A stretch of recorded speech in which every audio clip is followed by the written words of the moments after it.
Ahlan wa sahlan to all of our Arabic viewers and a warm welcome to all of you to Ray's World. Today we are here to discuss about Iraq. Iraq is very special to the both of us, not only because I was born there, but it was Ambassador Shoman Ray's first posting. And we went back there in 1997 and were witness to Operation Desert Fox. I was born in Al Mustansariya Hospital, and I think the university was also there. Yes.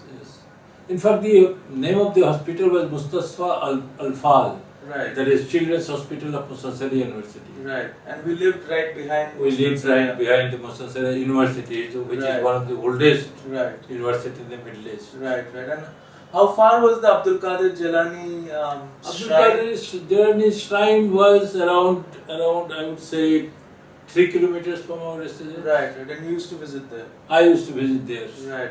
I used to visit there very frequently. And that's a topic for another podcast because it's very important.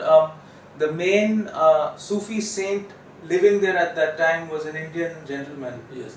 Right. So we'll discuss that topic on another episode. And on his second posting to Baghdad, we lived in Agamiya. And of course later on during the insurgency, Agamiya was a hotspot of Sunni extremists. Now, why Iraq on this podcast? Because parliamentary elections are slated to take place in Iraq later this year. And elections in Iraq is always a rock show. And there are many rock stars in the Iraqi political landscape. Broadly speaking, you have the Shia groups, you have political parties affiliated to the Shia community. Within these political parties, there's a separation of political parties affiliated to the Iranian regime and their security apparatus. Then you have Shia political party, which is affiliated to the Shia cleric Muqtada al-Sadr. They are known as the Sadrists. Then you have the political parties affiliated to the Kurdish people up north. There also you have a division of the PUK and the DPK. DPK or PDK? KDP, right. Kurdistan Democratic Party. Right. And then you have the political parties affiliated to the Sunni community. Now, we will delve deep into these political parties and their dynamics in later episodes, but we want to give you a background of elections and politics in Iraq. Over to you, sir. Thank you for having me, as usual. I'm your standard guest. Yeah. Iraq,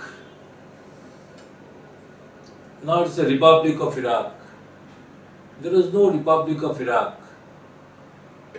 It was a territory, okay?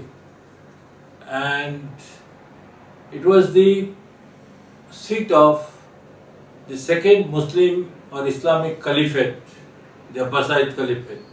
The first Islamic Caliphate outside Saudi Arabia was the Umayyad dynasty in Syria. Now, after the fall of Umayyad dynasty in Syria, the Abbasid dynasty came up in Kufa, in western Syria. Right. And just to interject over there, I think, if my memory serves me correct, Kufa was the political base for Imam Ali. Yes. Islamic history. That's a Shia, Sunni and all this. Right. That's another part of the whole story, a whole history, I would say. But initially, the Abbasid dynasty, Abbasid Caliphate and Abbasid dynasty was set up or established in Kufa to start with in the 8th century, 762 Common Era.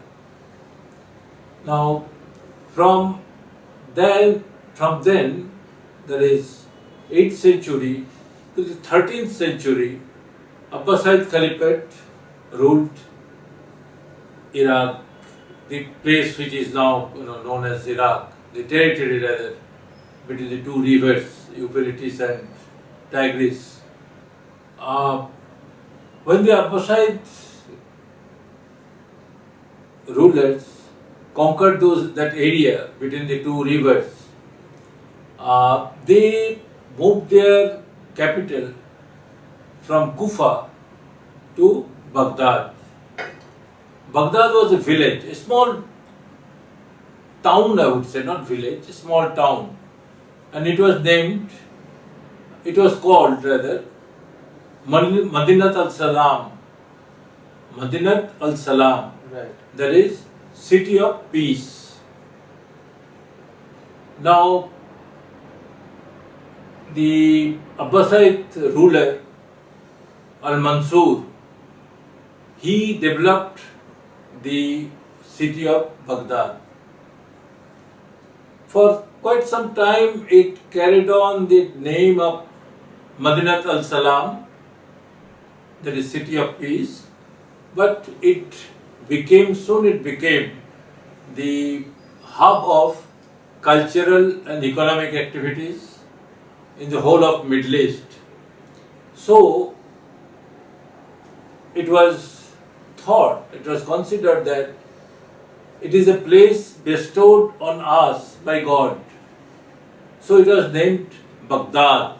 Right. Baghdad literally means something bestowed on us, bestowed by God on us. That's why Baghdad came.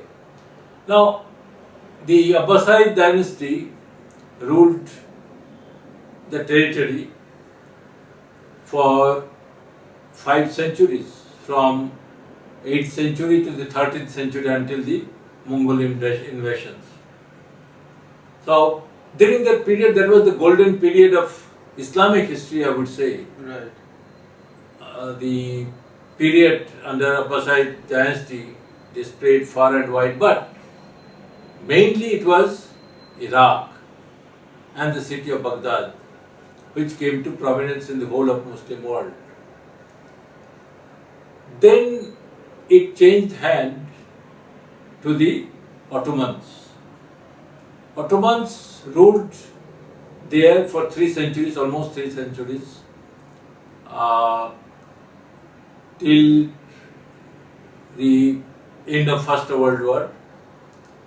Now, Ottoman Empire, during the Ottoman Empire, there was no Iraq. There were 3 provinces. They used to call Vilayets in Turkish. It was Ottomans and Turkish. So, there were 3 Vilayets on the basis of the ethno-religious divisions. Right. Just to interrupt you, to remind our viewers, you can go back to our episode on Syria, and you discussed about the Vilayets in our episode on Syria also, when they were under the Ottoman Empire. So check our channel and you can learn more about the Vilayets of the Ottoman Empire in Syria on our episode previous on Syria. And coming back now to the Vilayets in Iraq. There are 3 Vilayets. One Vilayet was headquartered at Mosul, which is north of Baghdad. North of Iraq. Right. Northern Iraq, I would say. And that area was inhabited by the Kurdish people. Okay. So there was a province for a vilayet for the Kurdish people, right, under the rule of a Pasha. Pasha means governor, right, in Turkey. Right. There was a vilayet for the Sunnis headquartered at Baghdad. Okay. Another Pasha was there. Then for the Shias in the southern part, there is another vilayet headquartered at Basra. Right. Okay. So Iraq was divided into 3 regions, 3 provinces. Basra is down south. Basra is down south, bordering Iran. Bordering Iran. Iran has a long border. Right. But yes, it is on the side of the side of Iran. Right. Then Baghdad is center, Right. that zone, Right. and now And sorry to interrupt you again. And Basra is a oil-rich region. Basra there are many oil fields in Basra.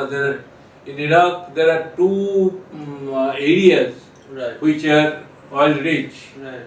and it has got the second largest proven oil reserve in the world. Right. It is in the north, in the Kirkuk region, Right. and southern Basra region. So in and around Basra. So Kirkuk is also very much everybody's fighting for it.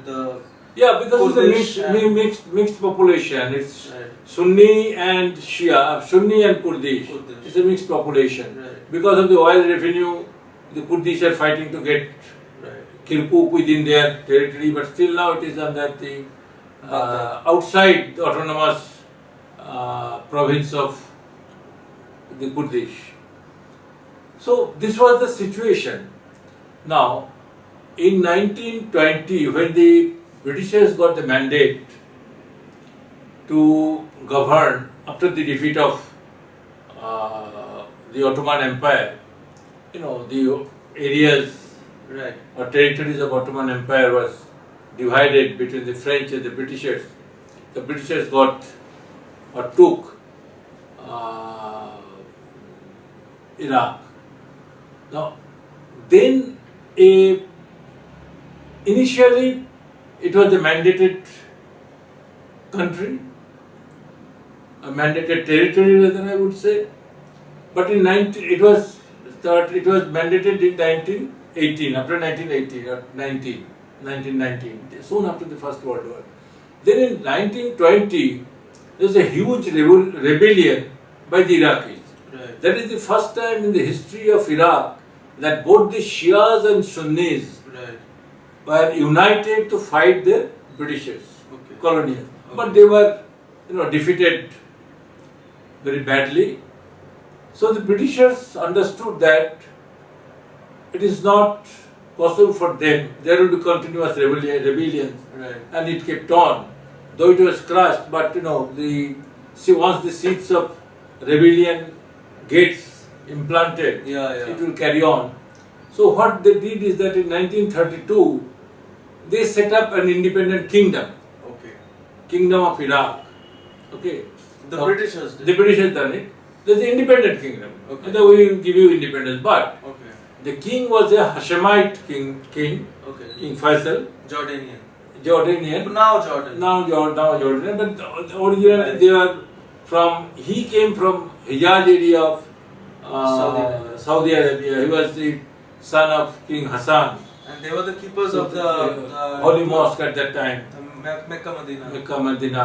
So he's his son, Right. because he has aligned himself with the Britishers during the Britishers fight with the Germans.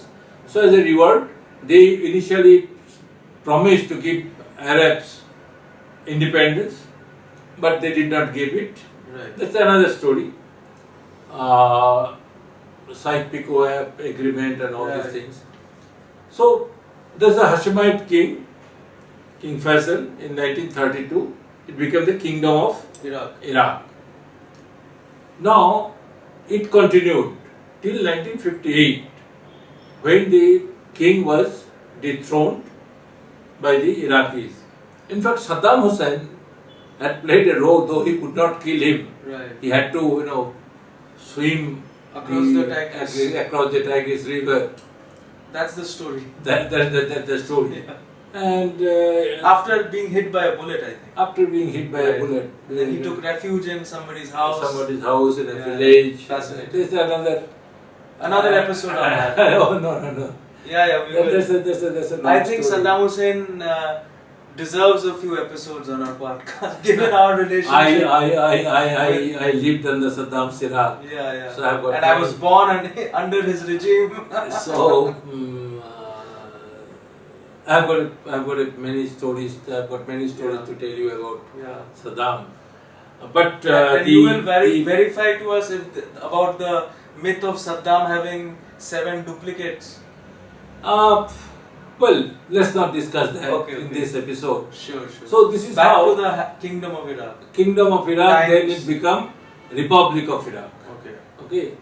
So After Iraq, a revolution. after a revolution, revolution, then there are two presidents from the Iraqis. It became a republic. Then So after Kingdom of Iraq, it became Republic of Iraq. Republic of Iraq in 1958. So after that, there are two presidents because it is a republic. There was no king. There are two presidents.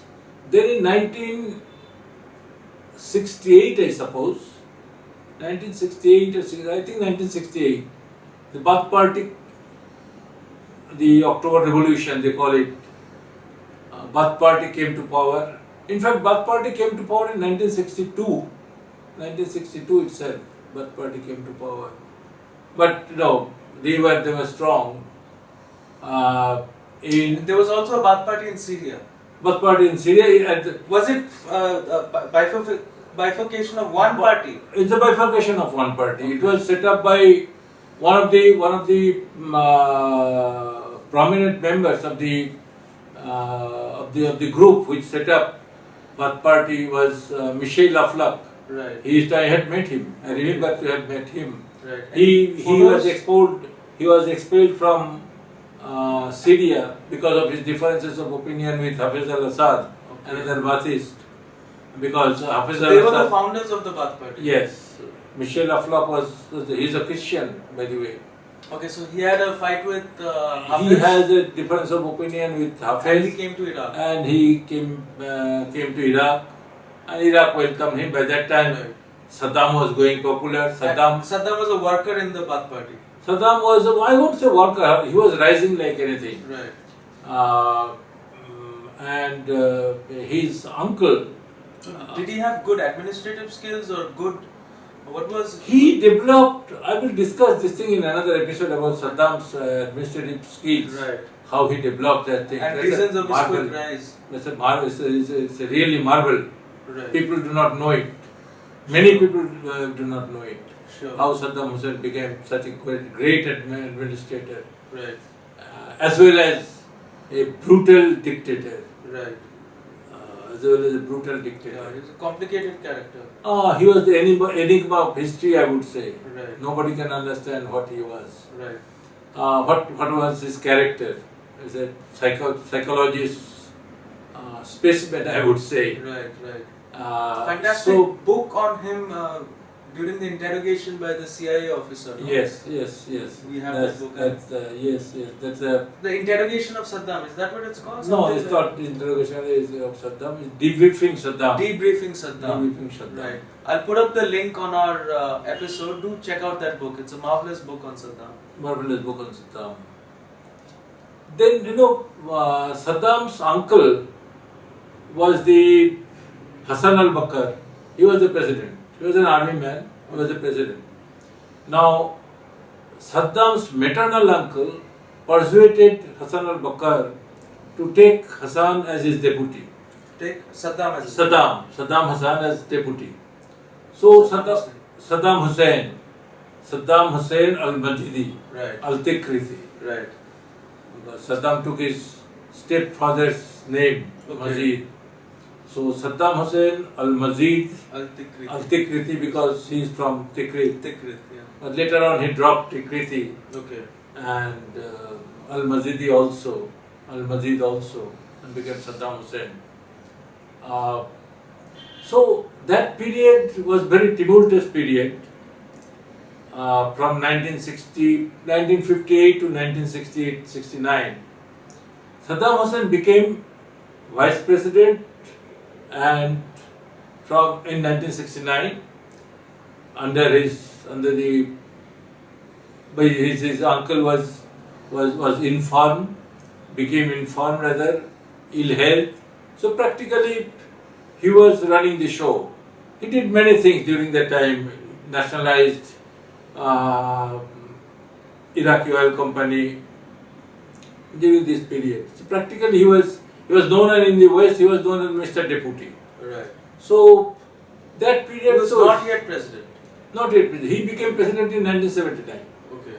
Became president. So for 10 years. And he visited. Did he visit India and meet with Mrs. Gandhi as deputy president or after becoming president? No. As deputy president. Right. So it's during this time he came and met Mrs. Gandhi. Mrs. Gandhi. There are photos online. And Mrs. Gandhi also visited Iraq. Really? Okay. Yes, Mrs. Gandhi visited Iraq twice. Once in 1955, I think, along with with her father. Right. With Pandit Nehru. Pandit ji. I think they were returning from Moscow. Okay. And during that period, they halted at Baghdad. Okay. So Iraq and India had a very good relationship from back then. Not back then. Iraq and India has got relation from time immemorial, because from Gujarat region, from the western part of India, in small dhows used to go to Iraq, and there's a large population till today in Basra, where those whose ancestors went there and settled as businessmen. And in fact, there's a market called Souk al Hind. Souk means market or bazaar. Al Hind. There is Indian market. Still, it is a Souk al Hind is still there in Basra. In Basra, yes. Okay. At least during my period, it was there, Yeah. and it should be. And of course, we have another very, very special connection of India with Iraq, which is one of the greatest spiritual teachers of the world. Guru Nanak Dev had visited Iraq on his way to Mecca, Medina, right? Yes, on his return from Mecca. He stayed there. And you took our family to the I took your family, and there was a shrine. Well, it will go. Today we are not discussing that. Right. So after that, Saddam Hussein ruled the country with iron fist, brutality, tyranny, but at the same time, he was metamorphosed Baghdad from a rustic, agriculture-based country to a modern, model country in the Middle East, in the whole of West Asia, I would say. The public amenities, public services, then roads, infrastructure, roads, railways, excuse me, hospitals, townships, housing. Right. He kind of industrialized the whole country. There are all basic industries there. Pharmaceuticals, textiles, cement, steel, TV, washing machines also. Washing machine, Diala washing machine we have, Diala TV, Star TV. Star is the name of the the Babylon gate is called Star. So Star TV. There's a picture of you and me as a 2-year-old at that Star gate. Yes. Right? Yes. I'm wearing shorts, I think, and a cap. I don't remember whether you were wearing a cap, but I do have. I don't remember. I remembered from the photograph. Yes. Because I was. But Iraq is now coming to the present day. Iraq, which would be the topic of our discussion. In short, Iraq has got modern day Iraq, or present Iraq, has got 76% Arabs.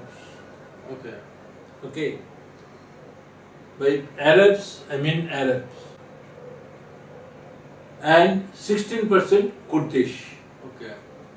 And rest are Christians, animists, right?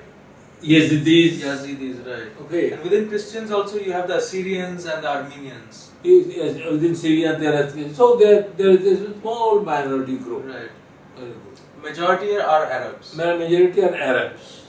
Now, among the Arabs, there are two ethno-sectarian groups, Shias and Sunnis. Okay. The Shias constitute around 60% plus, and the Sunnis constitute 36-37%. Okay. And you know the Kurdish people. But the Kurdish are also Sunnis. Okay. So when I am saying ethno sectarian group, so it includes Kurdish, Arab Shias, Kurdish and non-Arabs, Kurdish, Sunnis, Arab Sunnis, put together constitute around 36-37%. Okay. Yeah, but okay. Sorry to interrupt you. But then in present day scenario, we saw that the PMUs were the Popular Mobilization Force units, or PMFs, Popular Mobilization Forces, who are Shia forces backed by Iran. They had joined hands with the PKK against Turkey. So No, popular. They So have got obviously no, this no, is it's not only Shia. Shia has got one popular militia. right. Sunnis have also popular militia. Of course. Because to me, according to my information, Sunni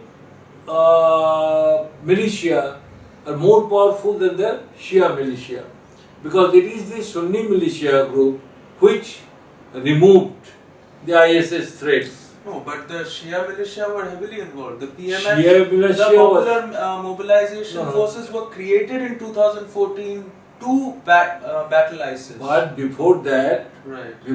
in the province of Anbar, Okay.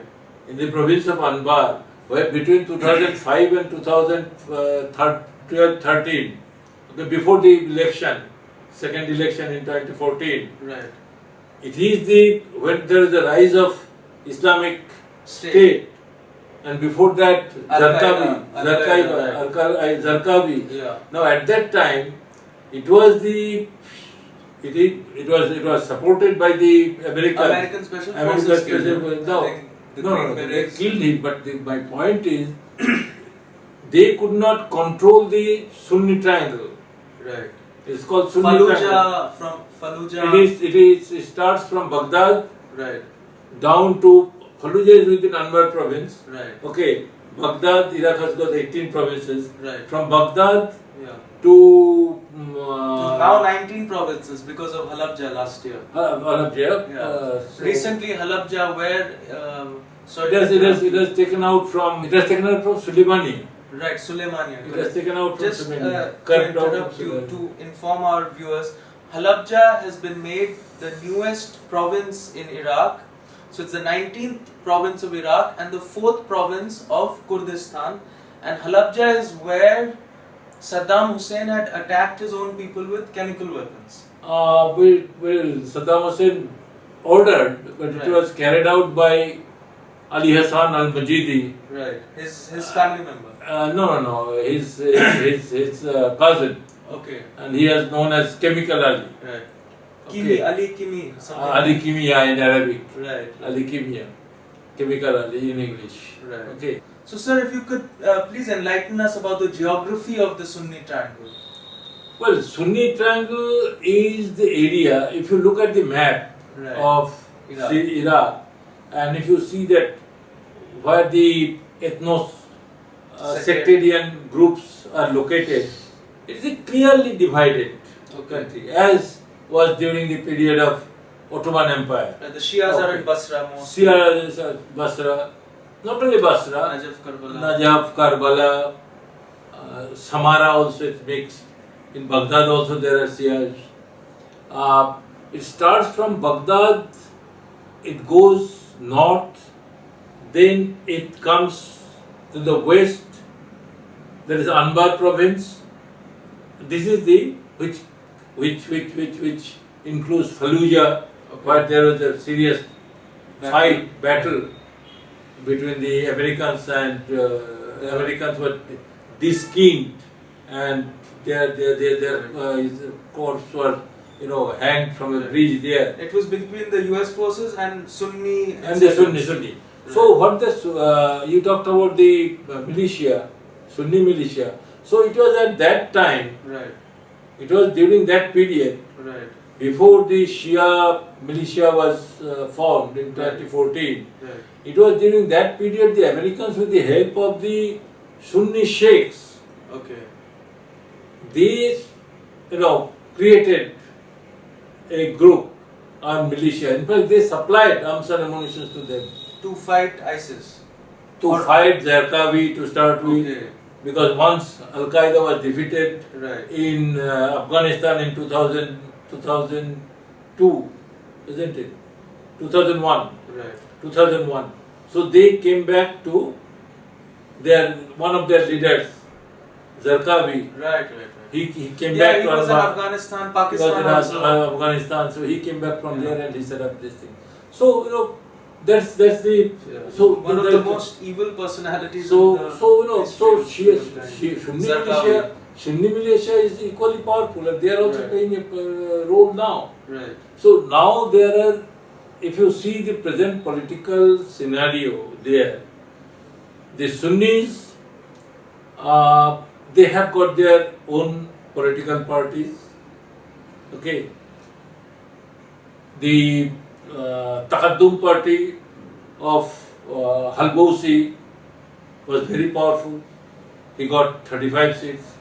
Iraqi parliament has got 319 seats totally, in total. Okay. Okay, he has got 35 seats. That's a lot. And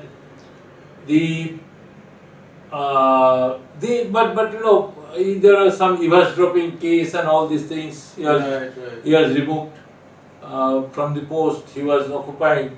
Now, Iraq present day, we can tell this much today, that in Iraq there is a system called Mahasasa system.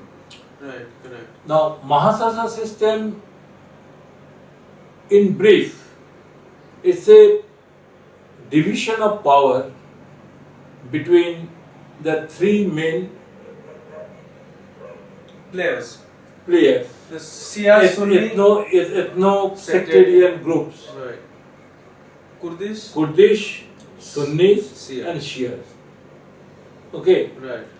the president has to be Kurdish. a Kurdish, the prime minister has to be a Shia, the speaker is to be a Sunni. Generally. Okay, but man or woman, whatever it is. Yeah.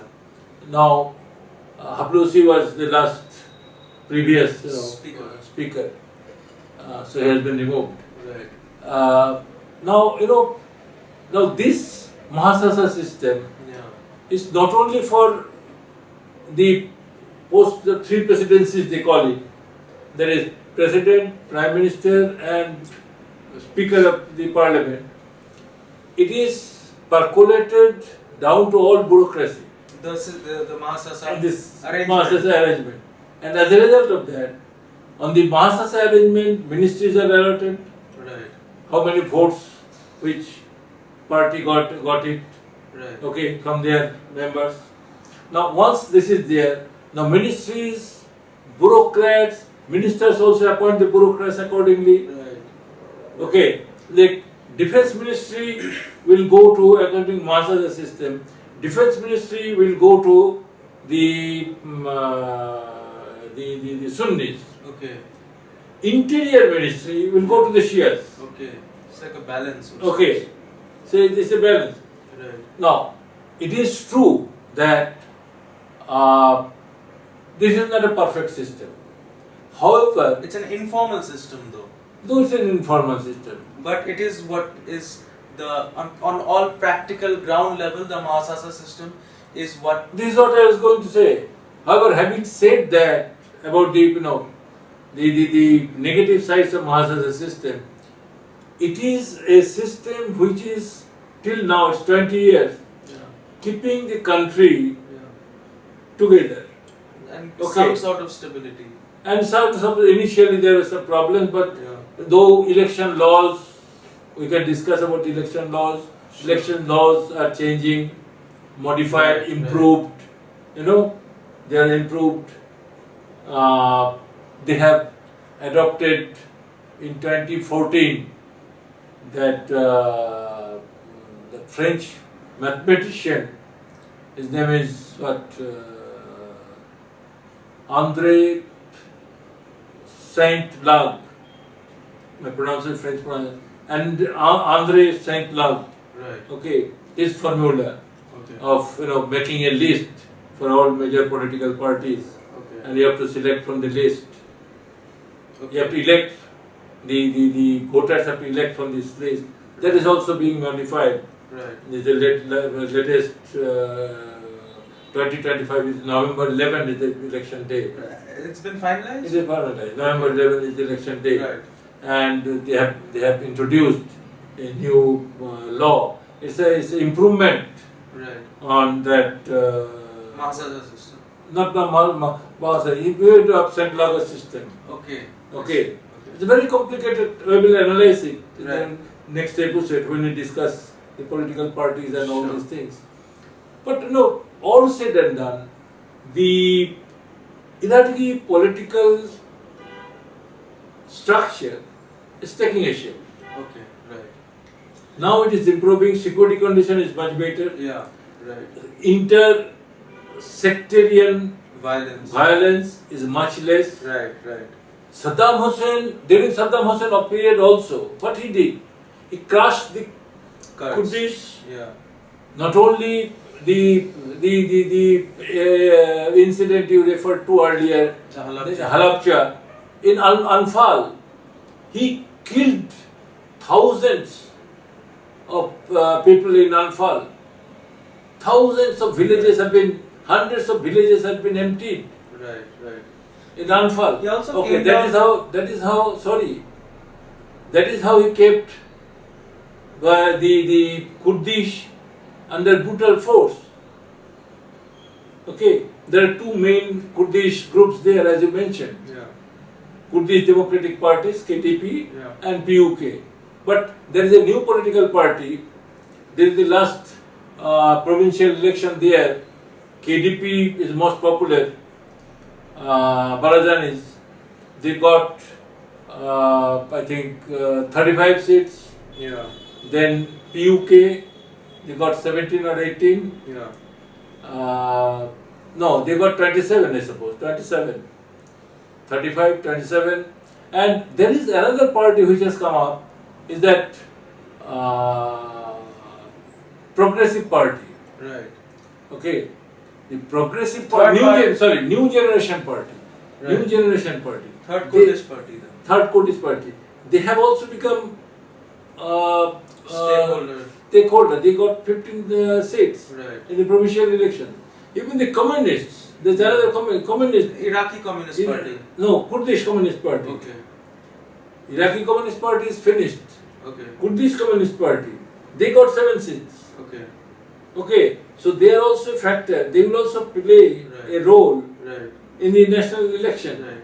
So Saddam Hussein used to keep the Kurdish under control by brutal force. Right. In the south and The Shias in the Yes. south. south and southeast, the Shias, Yeah. they crushed them. Right. They were discriminated against. Right.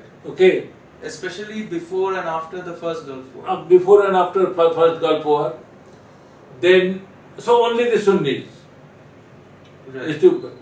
But so there used to be sectarian violence there, Right. which was crushed. Saddam Hussein drained out all the water from the marshland of Basra, Basra. Okay. Which was their livelihood. which was the livelihood, and that the marsh Arabs. Right. Okay, this is how they deprived a whole community who was living there for centuries. Saddam Hussein completely destroyed the mud. He drained out all this water and made agricultural land, Right. so-called development. So this is how Saddam Hussein used to rule and keep the apparent peace there, but now there is true peace. Right. There is no fighting. Right. Yes, there are deficiencies, Right. and a country which was under 300 years of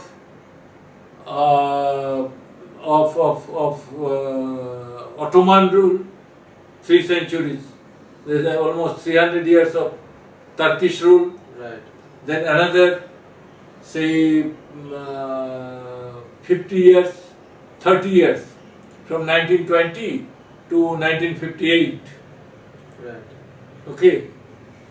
Another 30 years of British rule, because though the king was there, he was a puppet of the Britishers. Right. Okay. So, a country which suffered so much, you cannot expect that within 2 decades, it is exactly Right. 2 decades. Right. Saddam Hussein was dethroned in 2003, first election was 2005. Right. So within 20 years, within 2 decades, you can't expect a miracle. Right. So it is improving. Correct. And it is improving for better. Right. And let me add another point as a conclusion of our today's discussion. Iraq is a country which has experienced thousands of years of bloodshed, right from the days of the schism between within Islam. Right. There is the Battle of Karbala, Battle of Najaf. Right. So Battle bloodshed. Battle of Kufa was also. Battle of Kufa, Battle of Basra, Battle of the Camels. Right. Okay. So from those days, it's more than 1,500 years. Yeah. Okay. Yeah. So from those days, since then, Iraq has been experiencing bloodshed. Now I hope, and it is my fervent wish, that the Iraqi people finally come to a situation where they can live in peace, forgetting the ethno-sectarian rivalry. The rivalry will be there. Right. In any political system or structure, there will be rivalry, different groups and all these things. But there should not be any internecine fightings, Right. okay, which were there before. So I hope that will end. Those Right. things will end. And Iraq will live in peace again. Sure. Taking cue from your last statement, to all the critics of the 2003 US coalition invasion of Iraq, I would like to say that 20 years is a mere blink of an eye in the history of nations. Iraq is surely crawling towards democracy and a truly pluralistic society. Let us wait and see for the outcome of the elections to be held in Iraq later this year. We'll be monitoring it and keeping you all up to date step by step. Sir, thank you so much for this conversation today, and thank you so much for enlightening our viewers on the political history and geography of this great nation. And I really hope your last prayer will be answered by God Almighty. Inshallah. Inshallah. Thank you, sir.